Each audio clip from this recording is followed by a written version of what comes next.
All right, and welcome back to another episode of the Homesteads and Homeschools podcast. You can find us on Twitter at HS and HS Pod. You can find us on Facebook. Just go type in Homesteads and Homeschools in the search bar there, and you're all set. And you can find our group, the Homestead Homeschool Forum, if you want to give a little input as to what you'd like to see in this show. Today's episode, I talked to David the Good. David is a fantastic gardener. He is super duper duper knowledgeable. He has so many books that he's written on composting, starting nurseries, planting food forests, on survival gardening. I mean, the guy is just, he's written a ton of stuff. And he also has a fabulous live stream that we'll get to at the end, and you should go check that out. After the show, I'm going to get into a little something that I kind of hesitate to get into it, but we'll talk about it later. I'm going to talk a little bit about bullying, and we'll see how that goes. A couple announcements real quick before we get rolling into the show. I still have the Patreon account, patreon.com/homesteads and homeschools. And David was kind enough to give me an extra 15-20 minutes for a little bit of bonus material here. And if you become a member of the Patreon, you can get that. You also could have gotten the Free Markets Green Earth podcast, but that I do with Nikki P. Sounds Like Liberty.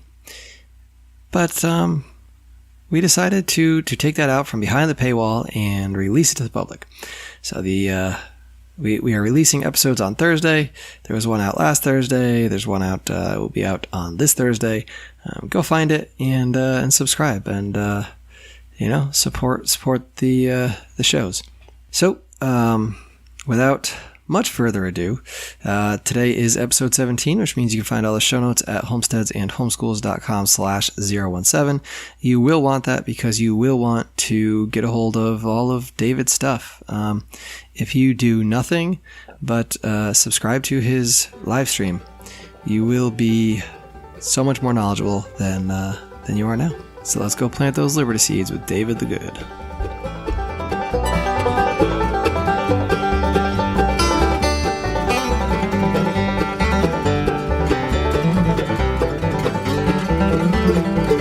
So my guest today is David the Good. He is a gardener of many sorts, and he's an author as well. He's written a good handful of books. Compost Everything, The Good Guide to Extreme Composting, the most recent one, Easy Way to Start a Home-Based Plant Nursery.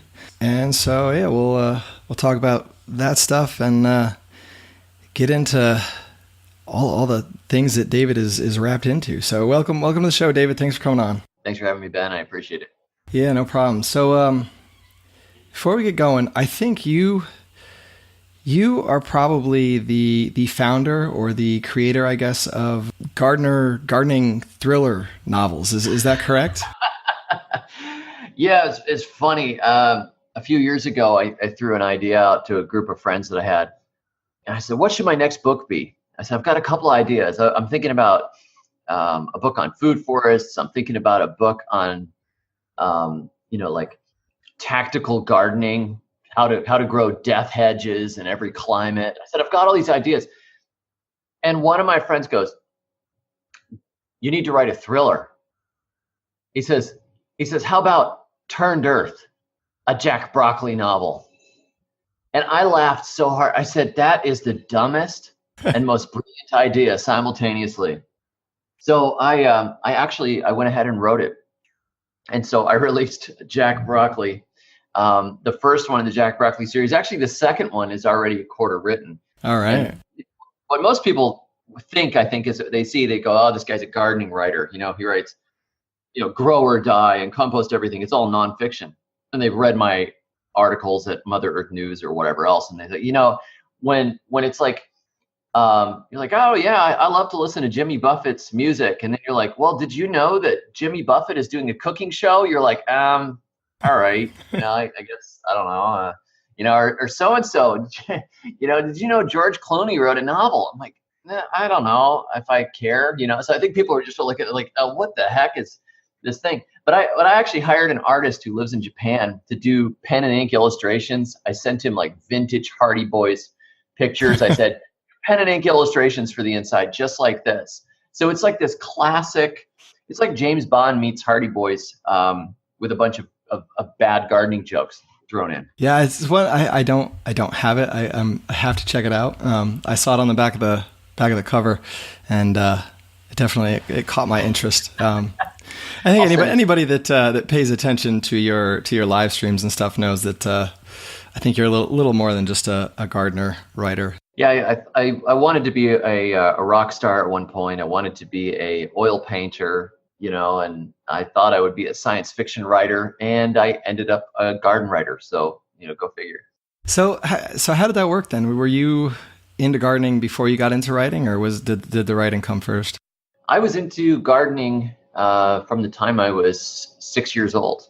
I was put into a private school for preschool and kindergarten. And in kindergarten, the teacher gave us little cups of dirt and some beans and said, okay, everybody, plant these beans and water them, and we'll bring them all back to school in a week. So I planted it and watered it. And I was absolutely amazed when it grew out of the ground. I was completely fascinated that I could put a little dry bean in there and then have this plant come out and open up its leaves. It's like, whoa, this is like magic.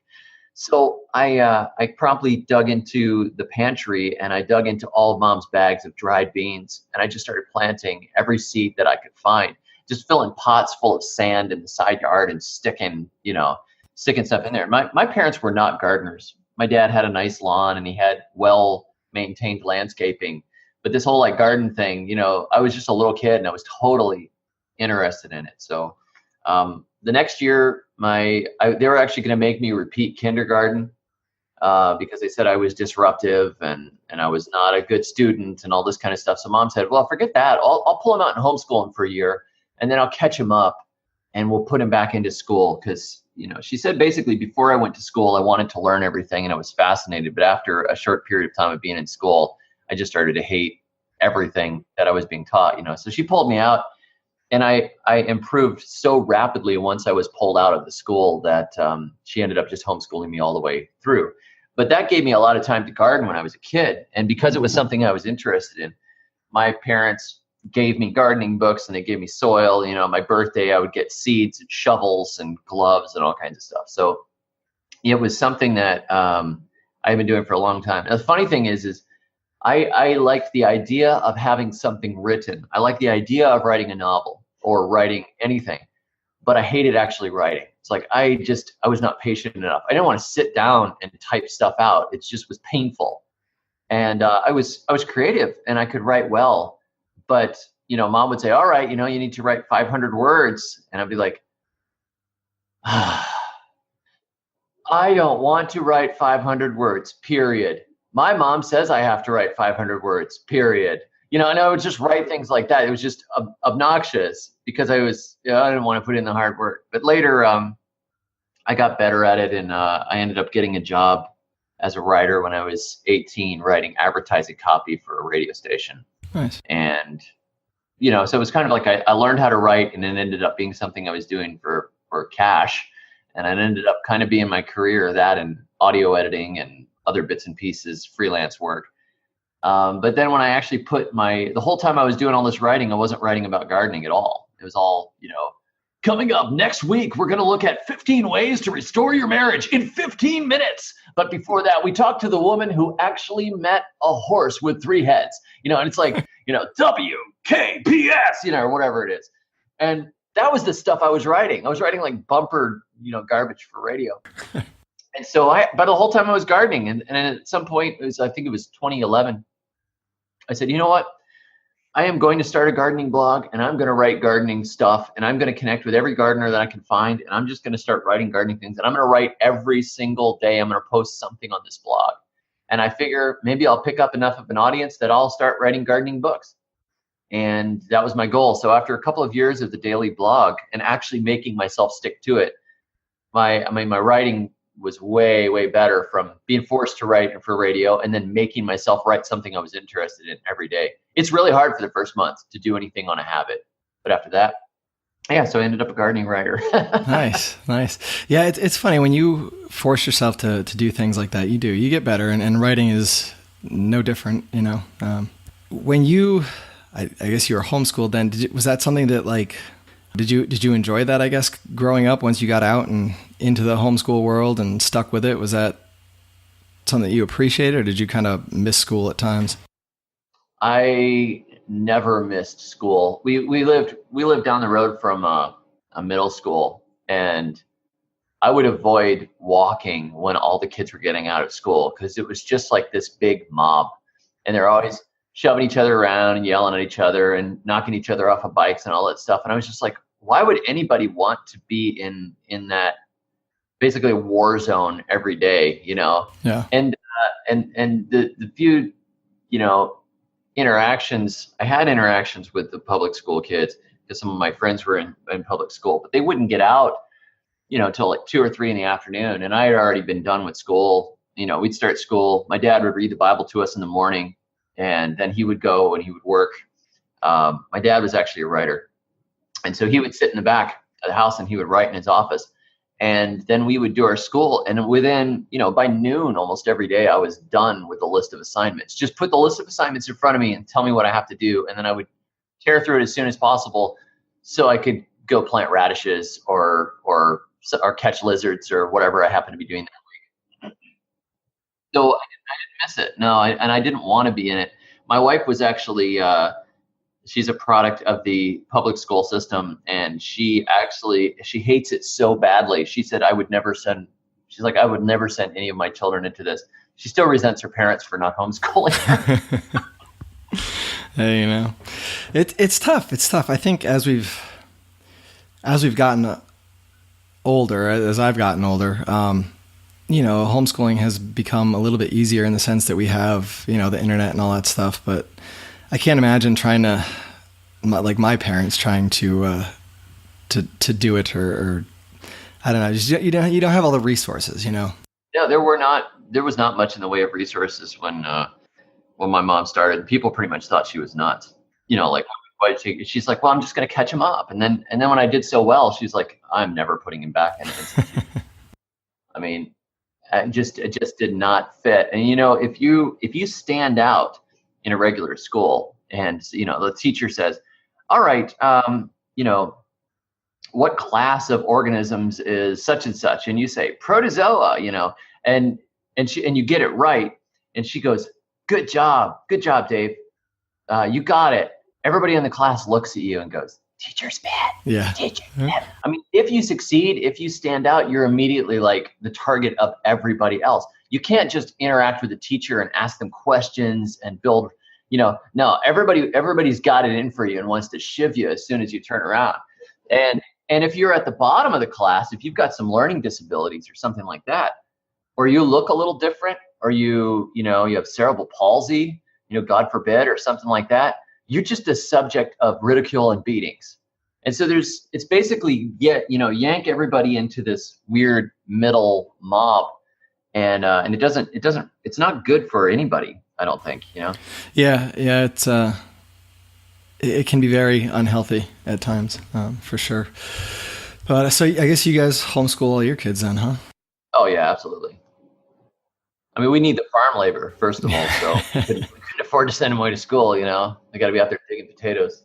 Yeah, I was going to ask about that because I think that's it's definitely something we're trying to move towards that. I think like next year we're going to try to do 4 days a week instead of 5, but we'll go for longer during the year. But that will give us a little bit more time, to get outside when it's time to plant, because summer vacation in Georgia is it's too hot to do anything, I mean, it doesn't make sense. And I noticed the same thing, when I was in North Florida. Why would I want, July, August, and September off? I just want to sit inside during those months. I was always trying to work with my wife, like, okay, can we take off a couple of weeks in the spring, like end of winter, beginning of spring, February, March, when we're starting to get garden beds ready and stuff like that. And then we could take some, take a little time off in May, June, when we're basically harvesting. It's a different cycle than you get up north. It doesn't make any sense. And the great thing about homeschooling is you could say, hey, we've got family that wants to come in for the month of October. All right, so what we're going to do is we're going to work this month and get ahead, and then we can enjoy the time with grandma. Yeah, and it's funny. We've done that. We just did that for Easter. Had some family come in and took time off, but we worked through it at another time. So I don't know. So getting into the gardening aspect of things, I guess you started planting things when you were little. I mean, when did it blossom? I guess just getting into the blog kind of forced your hand, or was it just something that you started doing more of in high school? Or oh, yeah, funny. I've had a garden almost every year, and even when I was in college, and I would drive. It was like a 45-minute drive, so it wasn't that far away. I would bring in, I remember bringing in some radishes that I had just pulled and bringing them to class and eating radishes before the class started. People going, "What the heck? Where did you get those?" I grew them. Weird. So they, one of the guys who I was in a band with, we had this pretty obnoxious band, and he came over to practice, and he didn't know I was into gardening, and he comes over and he's like, I was weeding this bed along the fence in my parents' backyard and pulling produce out, and he's like, "What are you doing?" I said, "I'm growing food." And he's like, "Okay, well, great then, Farmer Dave, let's go play, man." It's like, yeah, what the heck? So it was, I was always into it, but after I got my own land, I bought my first place when I was 24. I bought a house, and then I ended up selling that house 6 months later and moving because I took a job, and then I got another place. And when you have your own piece of dirt, suddenly you can start thinking much longer term. I can put in apple trees. I could put in blueberries. I don't have to have the holly hedge that the previous people planted. What if I could plant a guava hedge? I could do anything I want. It's my land, Yeah. So that kind of really, really opened up. The last 3 years, I have been renting, and that has been some of the absolute worst. It's funny because I've got this big following. I've got all these books. I've got a popular YouTube channel and all that stuff. And here I am renting and borrowing land to do demonstrations on. I can't do any of the really cool stuff because it's I want to do, I want to see if I can keep mango trees at 8 foot tall instead of 50 foot tall, or try to grow apples in the tropics. Some of this stuff, there's only so much you can do in pots, and there's only so much you can do when you're borrowing some ground, because that ground, you could grow some root crops or something, but you can't plant trees on a lot that you've borrowed. You're just going to lose them, and somebody's going to cut them down later, Mm-hmm. So that's the worst. When you have your own, when I got my own land, I could work on it. I could make systems over time. Yeah. That's it's definitely something, because we've moved a little bit in the past few years, and it's always I want to put this in. I want to experiment with this, but I'm afraid to, because I'm going to leave in a little while. And I think renting would probably be the same thing. My wife said that maybe my mission was to plant trees for other people to enjoy. I was like, okay, that's because every house that we've gone to, every house that I've been at, even the rental houses, I planted something. I planted trees at our previous rental because I thought we might buy this place. I don't know. I planted a couple of trees. It's always nice to leave something behind, whether it's just a perennial bed of some sort of edible or a tree here or there. It's something. If it does nothing else but encourages the person behind you to get a little more involved in greenery. But yeah, it's true. All right. So when did you start to kind of monetize the gardening side of things? I know this, you have a book over here, start a home-based nursery, make thousands in your spare time. So how did that all come about? How did you figure out how to make money from growing vegetables or playing in the dirt? That's a good question, because when I started the blog, I was still working as a radio editor and producer and writing copy and that kind of stuff. And I started the blog because I wanted to get out of that world and get into garden writing. And when I started it, I was writing it every day. After I'd done that for about a year or so, my wife's mom says, "Does David actually make any money off of that blog that he spends all his time on?" And my wife says, "No, but he has a plan." And I think that, my mother-in-law thought I was crazy, but of course she's thought I was crazy all along. So, it's fine. I've kind of marched to the beat of my own drum for a long time. So, but I had this plan. Once I had enough of a following, I would put a little book out. So the first book I put out was Create Your Own Florida Food Forest. And that was based on plantings that I had done in North Florida and in South Florida. So I had some tropical stuff I had planted down at my parents' place. And then I had some species I had planted up in North Florida. So I think that was about 4 years of food forest experience at that point, 5 years when I wrote it. And I kind of just wrote it as a test. And it was mostly just a collection of short articles that I had written that I arranged into chapters, joined them together, put some species lists for people that would be interested. And it's only like, 12,000 words or something like that. It's like a booklet, and I put it out to see what would happen. And it sold like 100 copies in the first couple of months. And I went, no way.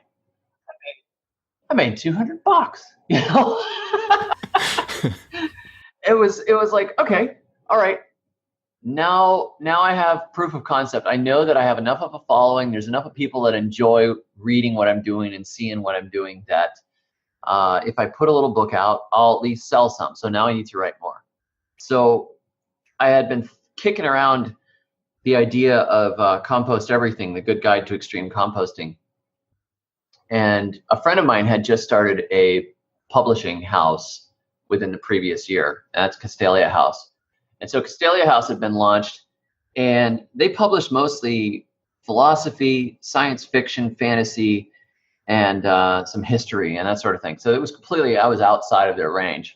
And the owner, who was my friend, had absolutely no interest in gardening whatsoever. But I said, hey, you want a gardening title? I said, I've got this idea for a composting book.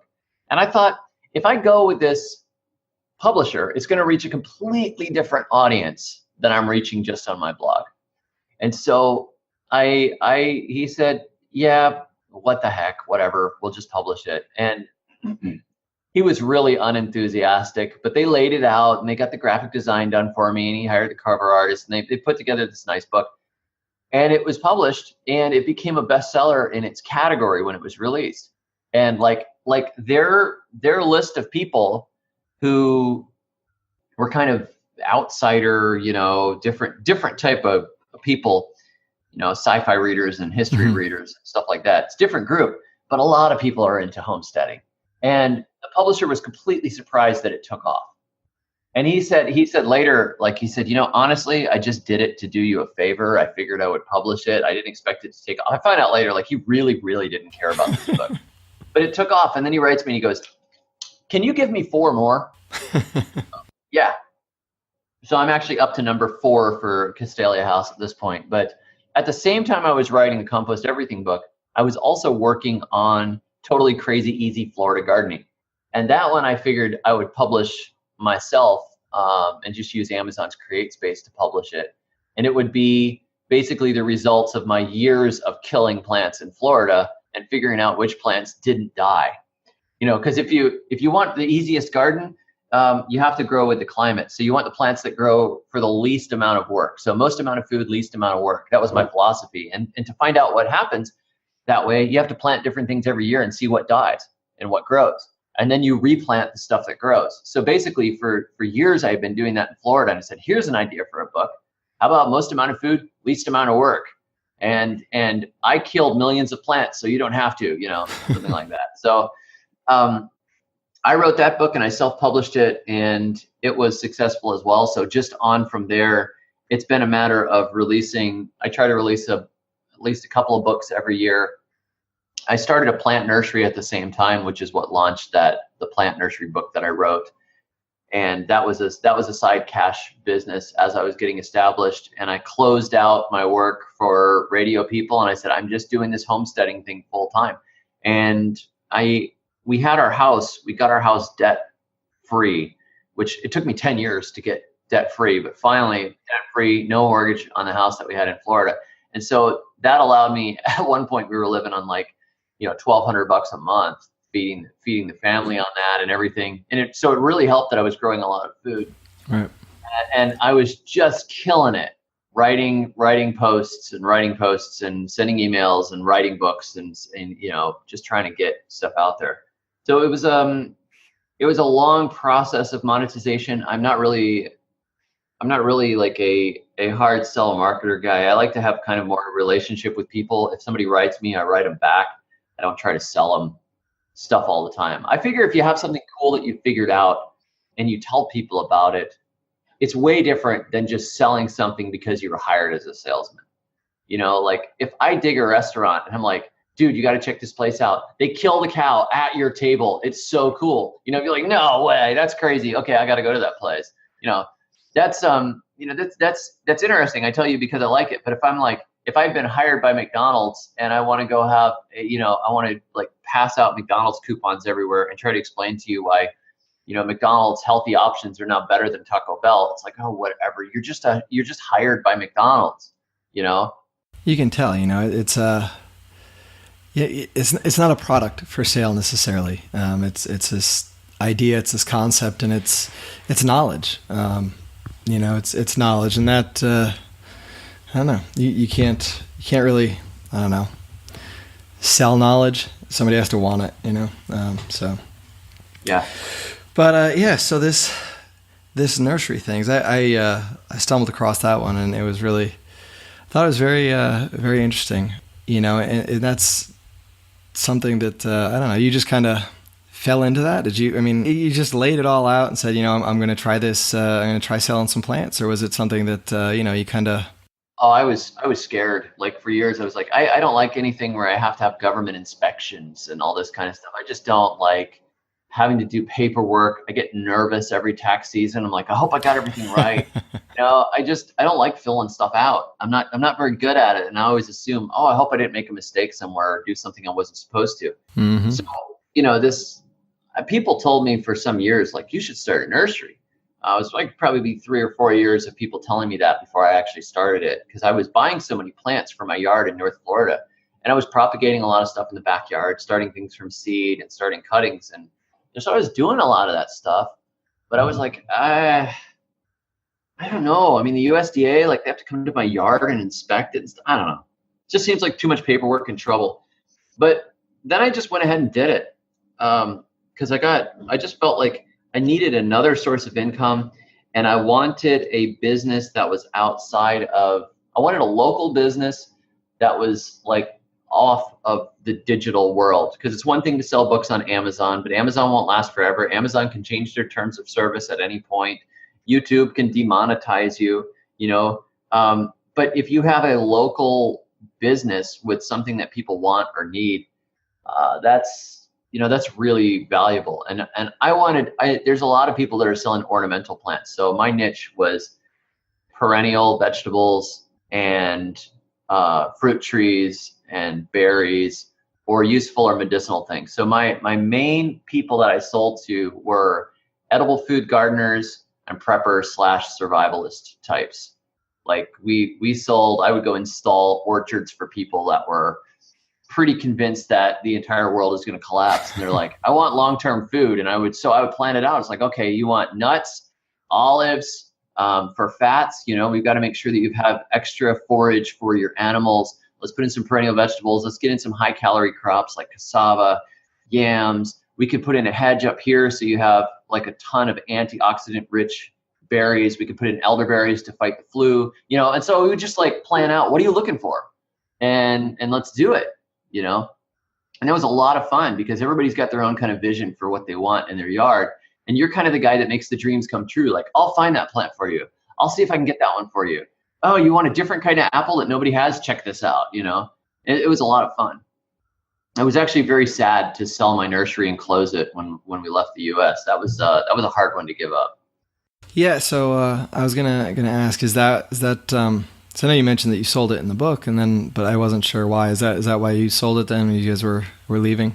Yeah, we sold everything we had. We sold the house. I ditched 9/10 of my library. I had a huge library, and I just had to say goodbye to it. It was, a lot of stuff. Basically, I mean, my bicycle, the kids' bikes, my tools, my bandsaw, all that stuff. I had to leave it all behind, and I basically had to completely restart my life overseas. It was too hard to do otherwise. Everything just had to go. If somebody wanted to, I know you kind of laid out in the book how to go about getting started building a nursery. What was probably the hardest part of it, you think? Was it the getting started? Was it keeping everything, staying on top, make sure you didn't kill things, or anything stand out? Yeah, I think the hardest part of it was actually just making the decision to start and to do it.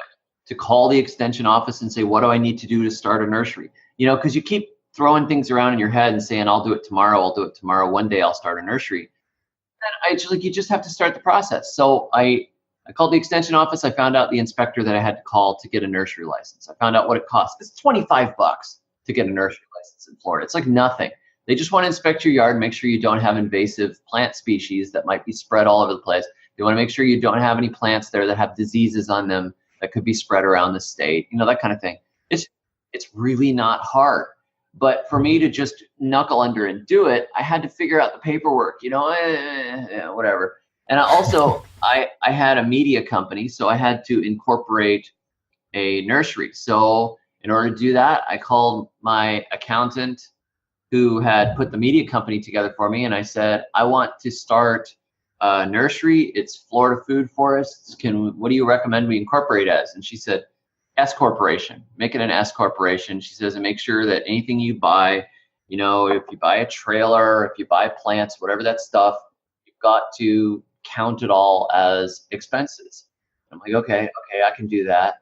And so it actually, like, within when the inspector came to my house the first time, she says, okay, you have a good space here. However, I cannot approve you for a nursery. And I'm like, why not? She says, see that plant right there?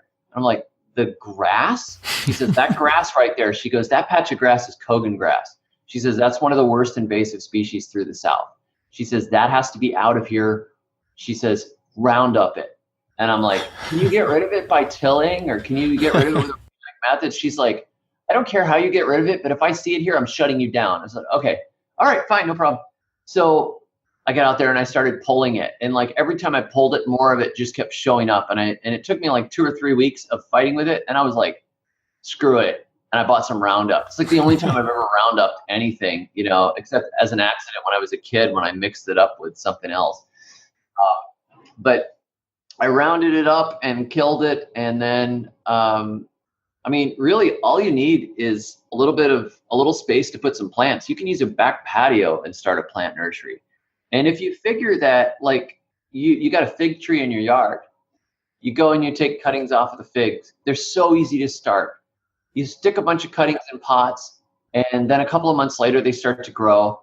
And then you take them out to the farmer's market and you sell them for $8 a piece. Yeah. It's like there's nothing to it. So that was the hardest part. The other hard part of it is getting through the summer. Like sometimes you go out, you know what it's like where you are. You go out in August and it's like 9 o'clock in the morning, and it's like when you walk into a shower room, it's just this boiling humidity coming through, and it's so nasty. And I'm like, I can't do this. Yeah, I do. We have a 2.5-year-old, and he naps in the afternoon. So a lot of times that's when I can get out to the garden and do the weeding and stuff. And come July and August, man, there are times when that ground is like it burns my feet, and I'm barefoot all the time, and it burns my feet, and it's crazy. It's crazy. But yeah, and it's something. But when you got to do it, and you get out there and get it done. But it's interesting. I it's kind of inspiring, that book. And it's something that, my son and I have been piddling around with that sort of stuff for a while. He's always, we live out in the middle of nowhere, and he's always at the end of the driveway trying to sell some sort of plant that he's dug up and potted. And there's like one guy that always drives by and will buy something from me.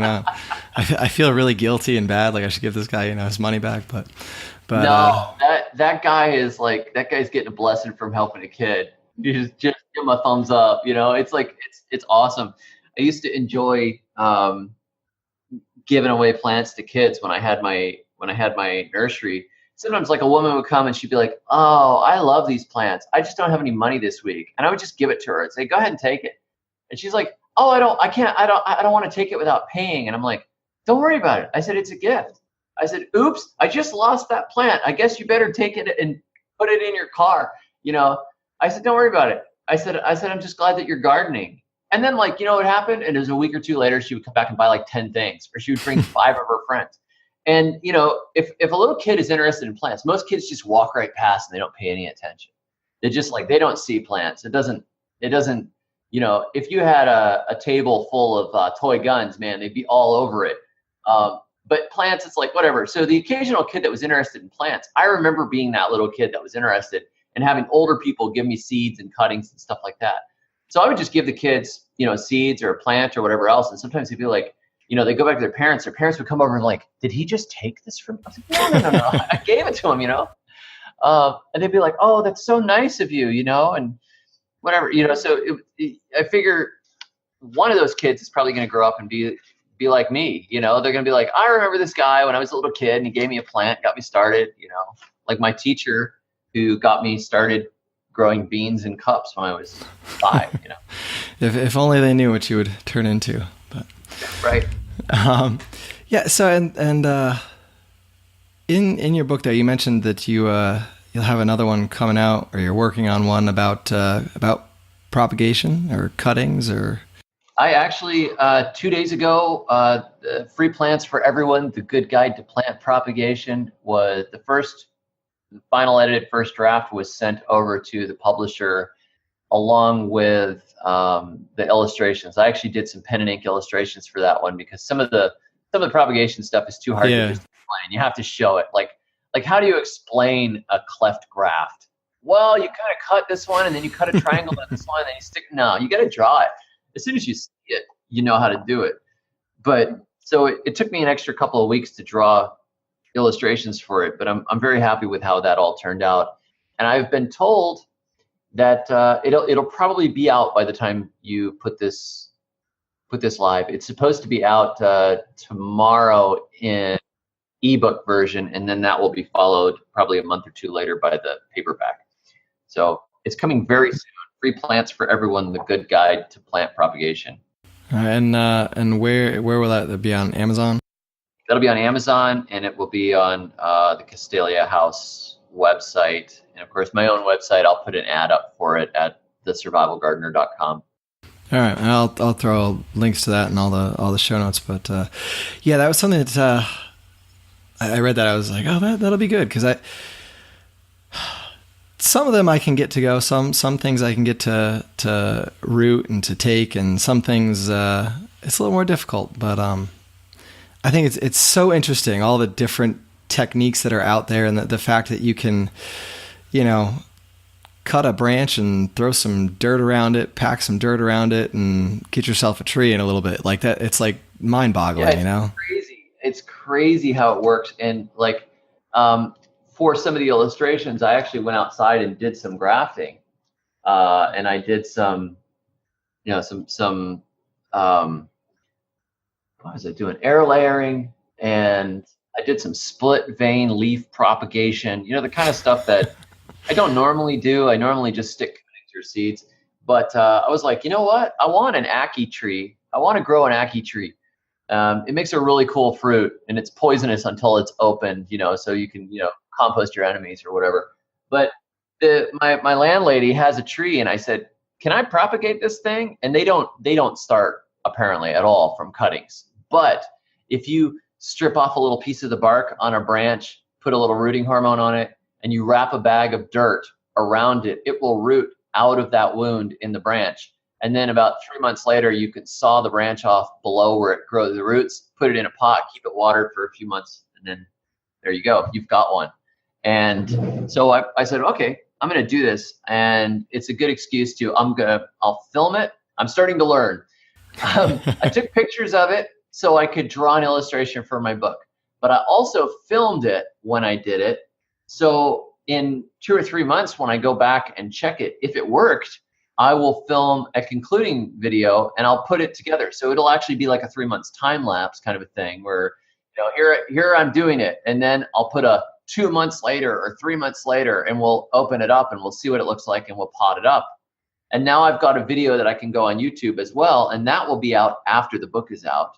So then I can put a link to the book, check out The Good Guide to Plant Propagation,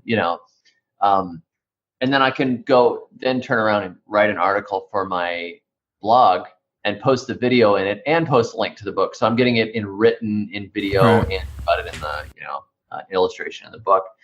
But yeah, some plants, if you know the trick, like I remember somebody reading a forum on bananas and them saying this particular kind of wilder form of banana is called Musa velutina. It makes a little pink banana. It's not very edible. It's a little edible, but it has hard seeds in it. They're like, these seeds can take 6 months to germinate. And I'm like, no way. Come on. I mean, some things do take that long. But there was this guy, I was driving home from church, and this guy had one in his front yard, and I saw he was making all these pink bananas. I said, I am going to ask him if I can have some seeds. So I went and I knocked, and this guy comes out, and he's like covered with tattoos, and he's shirtless. He's like, yo, what's up? And I'm like, that banana in your front yard. I said, that thing looks awesome. And he goes, yeah, you like gardening? I was like, yes, I like gardening. He goes, let me show you something else. And he starts taking me around. He's growing hot peppers, and he's growing all this stuff. We ended up like talking for an hour. But dude, if I had met this guy on the street, I would have been like, oh shoot, I'm walking the other side of the road.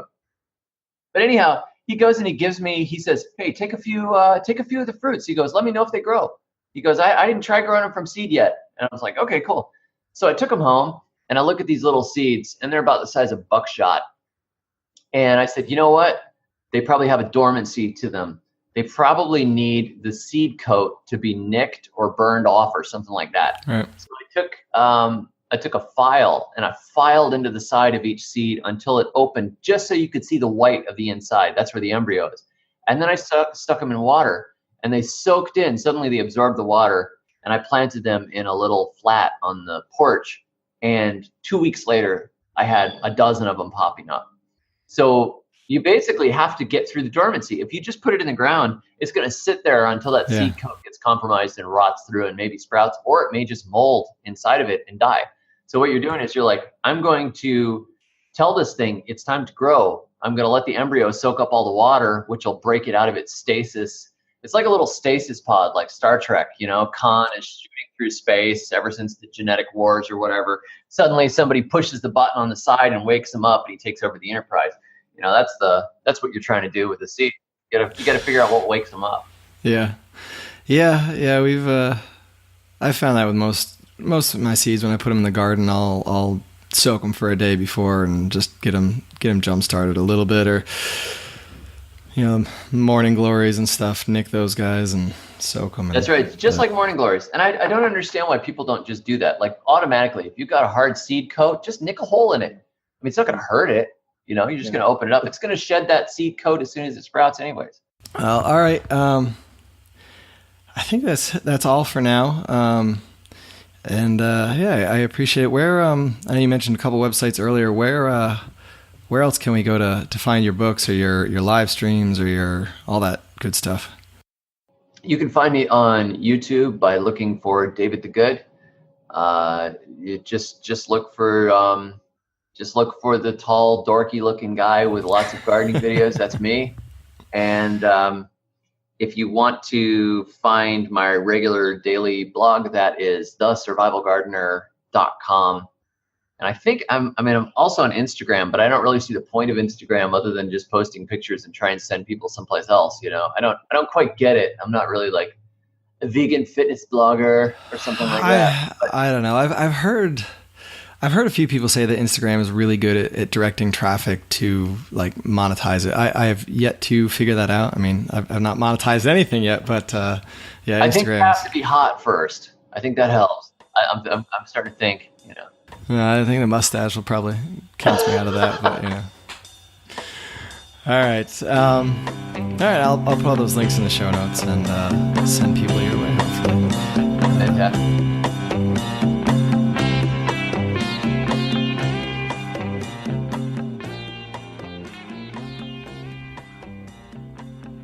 All right. That was fun. That was really fun. That was a very enjoyable interview. And the bonus content was equally enjoyable. We talked a little bit about making the move out of country and what that is like, and some of the decisions that go into doing that, and how you might prepare yourself to do that. Give it a listen if you can. Go subscribe to the Patreon. I think $2.50 a month you can hear that and get yourself a sweet sticker and maybe some seeds from the Goodview Quarter seed bank here. Just a few seeds that I've been saving over the years. So, on to bullying. Now, why are we going to talk about bullying? Bullying sucks. If you have never been bullied, I'm going to go ahead and call you a liar. Somebody at some point in your life has bullied you, and I'm probably going to call you a liar if you tell me that you never bullied anyone. Unfortunately, I do think that is part of life. It's part of how humans work. We cling to our groups, and people outside of our groups, sometimes we are not so nice to them, especially when we are feeling awkward in our own skin, which can happen quite frequently in our youth. Now, the article that sort of brings this up, I saw it a couple times, and so I said, I finally said, all right, well, we'll talk about this real quick. Sisters homeschooled after a decade of bullying. It's a growing issue, Minnesota official says. So, these girls were bullied. There's three sisters. They were bullied, and after a decade, the parents decided to pull them out. Now, what kind of bullying are we talking about? According to the article, there was cyber threats, verbal abuse, physical and sexual assault by other students, while interventions by school staff were less than helpful. As a parent, I think the first one they mentioned there, cyber threats, is, I don't even know how you deal with that. My kids are not old enough yet to really be using the internet, to be on Facebook, to be on text, to be on Messenger, whatever it is. They're not there yet. They will one day, and we'll figure it out as we go. But how do you deal with that? Because that's a whole different type of bullying. It takes a little bit of gall to call someone names to their face, to actually physically assault someone, to push someone. You know in the back of your head that there could be repercussions. It's really easy to just type something on Facebook and hit enter. Now, you might have said something that wasn't supposed to be mean, but all of that is lost through text, and so somebody thinks it's bullying. It's also really easy to say things and be mean, because who cares? It's just this text, and it takes all you don't see the person's reaction. You don't see the physical hurt.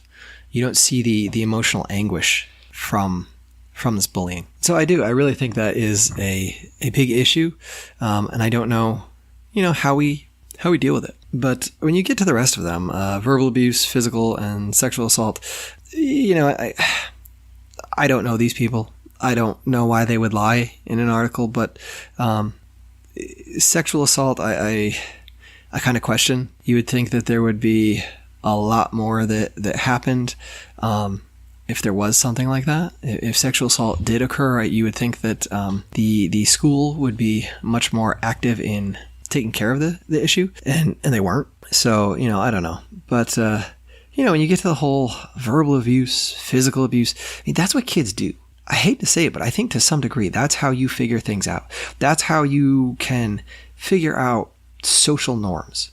If I think something's funny and, I call you a big fat fatty because I think that's funny, and you punch me in the face, well, I just learned that that's not funny. And I learned real quick, bullying is not a good thing. That's not what I'm saying. But I do think to some degree it does, those unpleasant social interactions have a place in life. And sometimes to take children away from that, I wonder if that is detrimental in the long run. I wonder if pulling your kids out of school just because they're bullied, just because, somebody makes fun of them, just because, somebody gives them a flat tire in their shoe, somebody pushes them. I just question that. I'm not all about physical altercations, but at some point, things can be ironed out through, physical altercations. How many times have you seen a couple of people go at it and just beat the crap out of each other and they're friendly a week later? They get all that aggression out, they get all of it out, and they figure it out. Now, maybe that's not healthy. Maybe that's, we should really sit down on a couch with a shrink and we should talk all this through. And maybe that's, this is just my toxic masculinity showing through. So that's kind of where I am on that. I don't want to tell people how to parent. That's not what I am. That's not who I am. I have no idea how to parent. I'm, struggle with the ones we have. But sometimes I wonder when we are helicopter parenting, when we do protect our children so much that they don't learn the social cues, that they don't learn the social norms, that they don't learn how to accept being either let down, being put down. They don't know how to accept failure. It's really, bullying is almost, it's a failure. It's a failure of, whatever it is. Is it the shoes you wore weren't cool enough? Is it that your haircut isn't cool enough? That's a failure. That's not to say we all need to go get Air Jordans because, they're the coolest shoe. It just means that you need to learn to kind of accept things and take it for what it is, understand who you are and learn that, it's okay that I don't have the most expensive shoes. It's okay that I don't have the real Airwalks. It's okay that I have the Walmart knockoffs. That's okay. And it sucks as a kid. And it is, it's one of those things. It's horrible. Please don't look at my shoes. Please don't look at my shoes. But you know what? In the long run, it doesn't matter. And if you protect your kids from that constantly, they will never know what to do when they get into the work world. What happens when you turn in a project and a boss says, I'm sorry, this is rubbish. I didn't hire you to do this. I hired you to do this. And I expect this. And if you send this in again, we're going to have a problem. You don't learn to accept those things if you never fail. And I think it's tough. I do think it's tough because you want to protect your kids, right? And at some point, I do think there's a line. And if your kids are being bullied to a point, there is a line that it can cross, that removing them from the situation altogether is probably the best bet. And unfortunately, I do think that some of the cyberbullying has probably pushed that line, made it closer, because it goes on, and it's really, it can be really damning.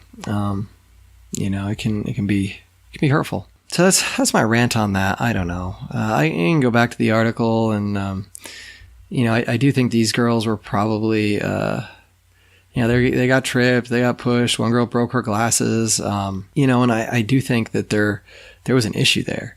And part of the problem with all this stuff, bullying, it's not that it's allowed in school, but it is allowed in school. Bullying might have been allowed in school like 20 years ago. And I think, we started to see it where if you were bullying somebody and they punched you, it was a wash. Pack it up, kids, go home. Not a big deal. Today, I don't think that's the case anymore. There's all these bullying hotlines and bullying tip lines, and, you have to have proof. And so they encourage these kids to record it, find witnesses, other kids, other staffs. Many districts are creating a culture where you can record it on your cell phone if you see things, a culture where you can report it anonymously. And I have so many issues with that. On one hand, yeah, you got to kind of, maybe that's what you got to do. Encourage kids to, when they see bullying going on, if it's not okay that you fight back and stand up for yourself, that, you report it. On the other hand, you're just creating this police state where, I think I saw bullying, so I'm going to report it. I'm going to get in with Principal Myers over there. And it's very questionable. And I think a lot of that has to do with legislation that's passed down, that all this information stuff with the internet and the way that schools are mandated to report bullying, to report data and keep data private at the same time. Some things they can report, some things they can't report. And it doesn't help anybody. And, I think part of it too is, I think when I was growing up as a kid, if you got punched in the face for being a turd, that was okay.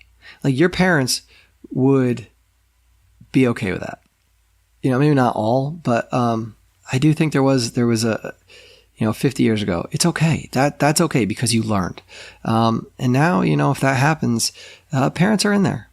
Parents are in there defending their child that, look, my kid just used some words, and, if a kid comes home and says they got punched, the parents are right in there. And the parents don't recognize that their kid was at fault. Yes, they were just words. No, you didn't physically assault anyone. But sometimes that's okay. It feels really funny to say that, considering that I think the non-aggression principle is pretty solid. But I do think there are times for you got to stand up for yourself. If you don't stand up for yourself, I think there's a good chance you end up losing out on a number of things. That's my rant. I don't know how I feel about it. I think there is a line bullying can cross, and it's appropriate to pull your kids. It's appropriate to move your kids. I think that line gets blurred due to legislation from states, legislation from federal government on ways that information is reported and ways that it needs to be kept private. I do think, though, that sometimes bullying is part of life, and it should be kind of just not necessarily accepted, but dealt with. Understood that these things happen. It's not the end of the world. Tomorrow will come, and you'll be better for it. You'll learn something. Make everything a learning experience, and you'll never feel bad about anything. Yeah, so go ahead, email me, homesteadsandhomeschools@gmail.com. Tweet at me, call me, whatever names you want. Tell me I'm totally wrong. I'm okay with that. Let's have a discussion, but don't bully me. It's not nice. Anyway, go check the show notes again. David the Good has a wonderful live stream, and you need to check it out. Yeah, I guess that's all for now. I have another wonderful episode coming up next week, so tune in on Thursday to Free Markets Green Earth with myself and Nikki P, and tune in next Tuesday for another fabulous episode of Homesteads and Homeschools. So get out there, sow seeds of liberty. We can all reap sheaves of freedom together. I'm gonna ride Hustler's dream. I'm gonna ride Hustler's dream. I'm gonna ride Hustler's dream.